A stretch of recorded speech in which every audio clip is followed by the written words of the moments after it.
एक मां जिसने 9 महीने कोख में रखा, फिर 25 सालों तक पाल पोस कर बड़ा किया, उस कलयुगी बेटे ने अपनी पत्नी, दोस्त और उसकी गर्लफ्रेंड के साथ मिलकर एक ऐसी वारदात को अंजाम दिया जिसने समाज को शर्मसार होने पर मजबूर कर दिया। अलीगढ़ लूट और हत्या करने वालों के चेहरे अब बेनकाब हो चुके हैं।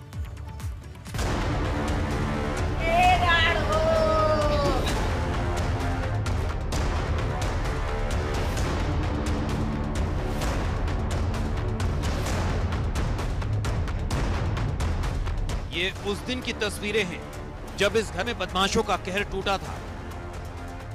बदमाश न केवल इस घर से सोने चांदी के करोड़ों के जेवर लूट कर ले गए थे, बल्कि घर में मौजूद महिला की हत्या की वारदात को भी अंजाम दे गए थे। लूट की यह वारदात पुलिस के इकबाल पर सवाल खड़े कर रही थी, क्योंकि वारदात एक सराफा व्यापारी के घर पर दिन दहाड़े अंजाम दी गई थी। अलीगढ़ के क्वारसी थाना क्षेत्र में हुई लूट और हत्या की इस वारदात के 24 घंटे की एक और तस्वीर को देखिए। ये तस्वीर पुलिस के इकबाल पर सवालिया निशान लगाने वाले उन लोगों की है जिन्होंने लूट और हत्या की उस वारदात को अंजाम देकर न केवल दहशत फैलाई थी, बल्कि रिश्तों का भी कत्ल किया था। क्योंकि इस वारदात के आरोपियों में 2 ऐसे चेहरे शामिल हैं जो समाज को शर्मसार कर रहे हैं। मां की हत्या कर बेटे ने ही लूटा था घर।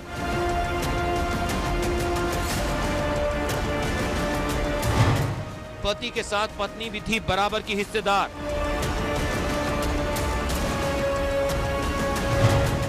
बहू बेटे ने अपने ही घर में डाला था डाका।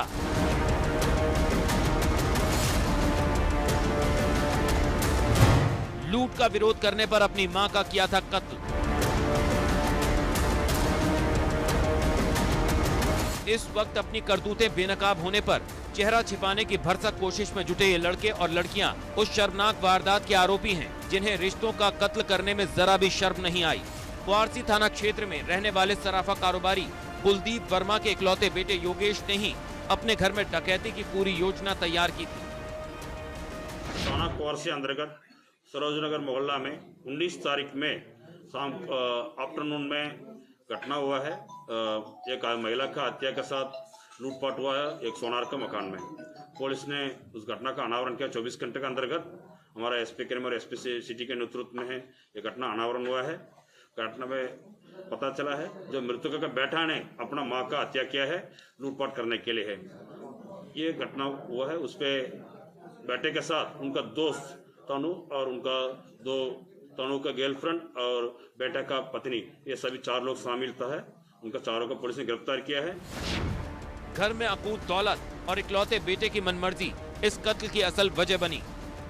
दरअसल योगेश को एक शादीशुदा महिला सोनम से प्यार था और वो कुछ दिन पहले उसे पत्नी बनाकर अपने घर ले आया था, जिस पर योगेश की मां कंचन ने उसे घर पर रखने से इनकार कर दिया था। जिसके बाद योगेश सोनम को साथ लेकर रामघाट रोड पर एक किराए के मकान में रहने लगा और घर से मिलने वाला खर्च भी योगेश को अब मिलना बंद हो गया, जिसकी वजह से उसकी अय्याश जिंदगी पर ब्रेक लग गई थी।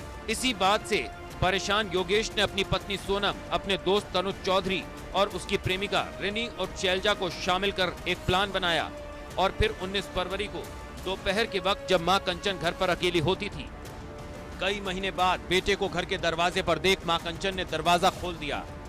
घर के अंदर दाखिल होते ही योगेश ने पहले अपनी मां का गला दबाकर उसकी हत्या की, फिर पत्नी, दोस्त और उसकी गर्लफ्रेंड के साथ मिलकर घर से करीब 1 करोड़ से ज्यादा के सोने चांदी के जेवर लूट लिए। जो घटना में कितना भी माल गया है, लगभग 1 करोड़ का ज्वेलर्स, ये हीरा और चांदी गई थी, वो पूरा पुलिस ने 100% रिकवरी कराया। जो मृतकों का बेटा अपने प्रेमी के साथ शादी कर लिया था 6 महीने पहले और उसका नाराज होते हुए और मृतकों का पापा और मम्मी ने पेरेंट्स ने उनके घर से बाहर निकाल दिया था। उन्हें किराए पर मकान लेकर रह रहा था पिछले 6 महीने से। उनका खर्चा का दिक्कत हुआ है। उसके बाद उन्हें बार बार जाके पापा मम्मी से पूछता था, पैसा वगैरह मांगता था, उन लोग मना किया है और उनका पत्नी को छोड़ने के लिए उन्होंने दबाव बनाया था। उसका नाराज होते हुए उन्होंने अपना खर्चा के लिए उनका पैसा चाहिए था, उसके लिए उसने लूटपाट की है। लूट की इस वारदात ने एक बार फिर रिश्तों को तार तार कर दिया है। घर के लोग कभी कंचन की हत्या के सदमे से उबर नहीं पाए थे। कि अब उसकी हत्या के पीछे कलयुगी बेटे और उसकी पत्नी का हाथ होने की जानकारी से उनके पैरों तले की जमीन खिसक चुकी है। अलीगढ़ से प्रदीप कुमार, एबीपी गंगा।